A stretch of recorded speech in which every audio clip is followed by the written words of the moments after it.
આજે મારા દેશમાં ફરી અંધકાર છવાયો છે. શત્રુઓ દરવાજો ખટખટાવી રહ્યા છે, પણ હું ડરતી નથી, કારણ કે હું જાણું છું કે મારા જીવનનો અર્થ માત્ર જીવવું નહીં પણ લડવું છે.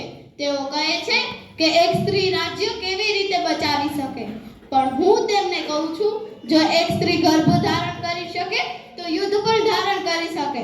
મારે જોઈએ છે મારો દામોદર, મારી ઝાંસી અને મારા લોકો. આ બધું હું કોઈ ન્યાયના નામે કે કાગળના નિયમથી ખોવાઈ જવા નહીં દઉં. આ તલવાર માત્ર લોખંડ નથી, આ મારી શપથ છે, અને જ્યાર સુધી આ મારા હાથમાં છે ત્યાર સુધી મારી ઝાંસી કોઈ લઈ શકતું નથી. હા, અંગ્રેજો આગળ વધી રહ્યા છે. તેઓ પાસે તોપ છે, બંદૂક છે અને સૈનિકોની ભીડ છે, પણ મારી પાસે હિંમત છે, અને હિંમત એ કોઈ તોપથી મોટી છે. જો આવશ્યક થયું તો હું મારા સંતાનને પીઠ પર બાંધી યુદ્ધમાં ઝંપલાવી જઈશ. હું રાણી છું, પણ યુદ્ધમાં માત્ર ભારતની એક પુત્રી છું, અને મારો દેશ એ મારું ઘર છે, અને ઘર માટે લડવું એ દરેક સંતાનનું કર્તવ્ય છે.